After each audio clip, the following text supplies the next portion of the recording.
Oh boy, he did it, ladies and gentlemen. Woo, baby, the desperation. Welcome back to Strongman Personal Finance. My name is Christopher Belly. I'm a certified CPA accountant. I'm a fake boglehead investor. I'm author of the book Stop Being a Broke Loser. It's on Amazon. And we got to talk about the doxing of Tom Nash by none other than my fierce rival, who is just so much better than me. I mean, he's every single box check on the spectrum of life: married, kids, house, career. He's crushing me. But Tom Nash was doxed by Scott Schaefer. Now, I go way back with Scott, okay?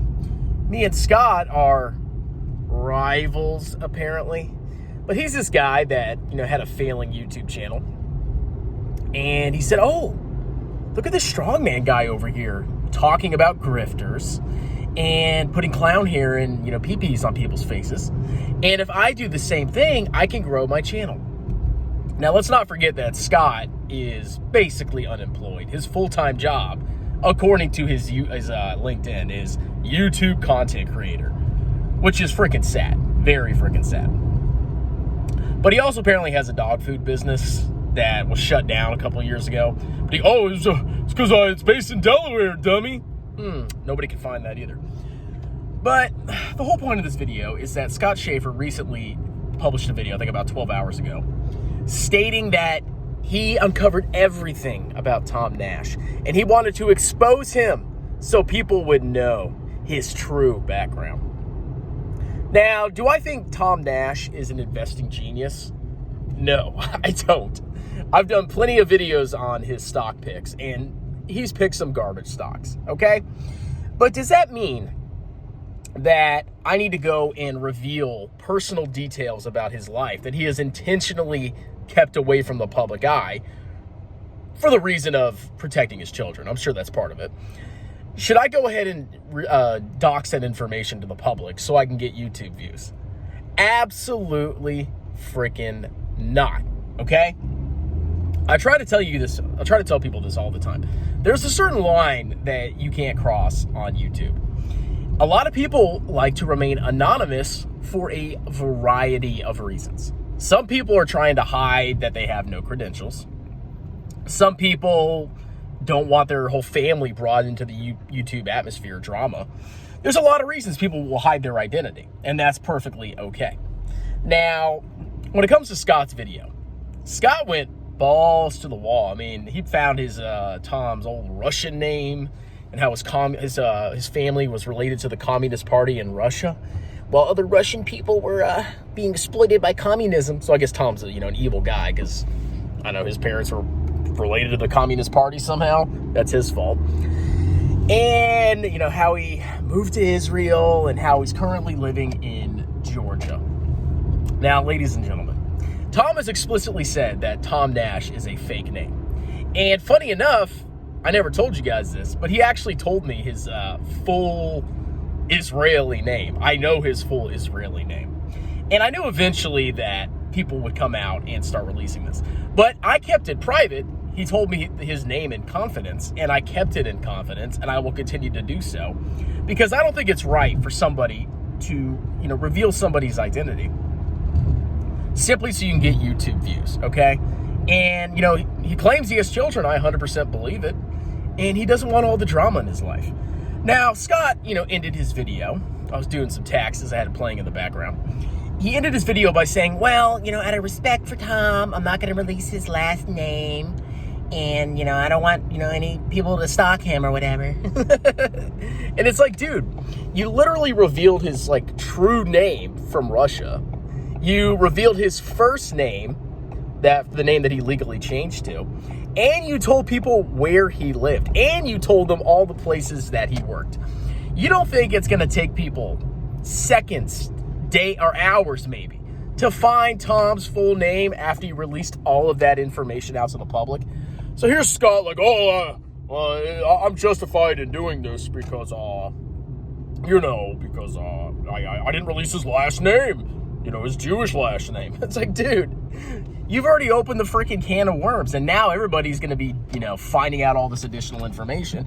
And anybody with an ounce of intelligence would be able to find out exactly where he lives in Georgia. Like, come on, man. Are you really that desperate, Scott? Really? I know you're unemployed. I know you have a failed business. We all know you've lied about making $150,000 a year. Show us your Schedule C, Scott. I want to see it. Everything you are is a sick, sad lie, okay? And everything you want to achieve, you want to be the next CoffeeZilla of the finance industry, go right ahead. But going into such lengths where, you reveal personal information that this person has intentionally kept secret is pretty freaking gross, okay? Now, is Tom qualified to talk about individual stocks? Because, he's been exposed now. We know that he worked for Deloitte and blah, blah, blah, blah, blah. And he was a lawyer. Well, guess what, ladies and gentlemen?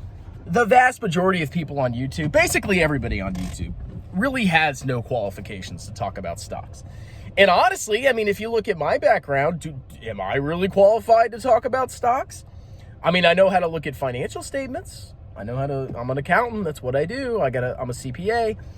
Does that mean I know how to talk about stocks? Am I qualified? Some would say no, because I've never worked on Wall Street. And I had a brief stint as a financial advisor, but obviously not enough time to, become an expert at personal finance. But I can tell you, you don't necessarily have to work on Wall Street to be qualified to talk about stocks and to give your opinion on stocks. Not in the freaking slightest. I've never worked on Wall Street, okay? But I know what works. I know if you dollar cost average into index funds and tax advantage accounts, you're probably going to be successful, okay? And I know how to identify a garbage stock simply by looking at the financial statements.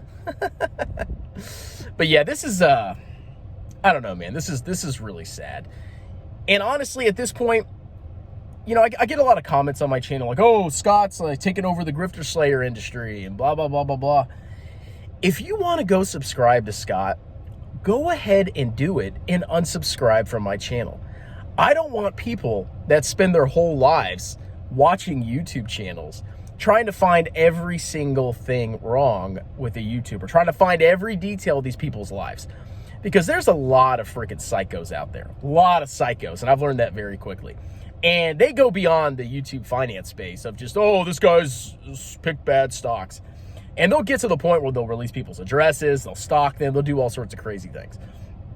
And if you want to get involved in that whole clownery, please unsubscribe from my channel. I do not want you watching my videos, commenting on my videos. Go ahead and watch Scott. At the end of the day, what is Scott going to teach you? He's going to teach you nothing. He's just going to keep you living in this, world of hatred and bitterness at all these YouTube people that screwed you over, that convinced you to buy a garbage stock that went down massively, okay? But Scott has no financial background. He has no idea how to value a stock. He has no idea how to read a financial statement. He knows nothing. So if you want to learn, some basic investing principles, and you want to learn accounting, and you want to learn a bunch of other stuff, stay here. If you want to go watch Scott and find out every private detail of people's lives, go ahead and subscribe to Scott and unsubscribe from me, okay? But don't worry, I'll still talk about Jeremy. And not because I'm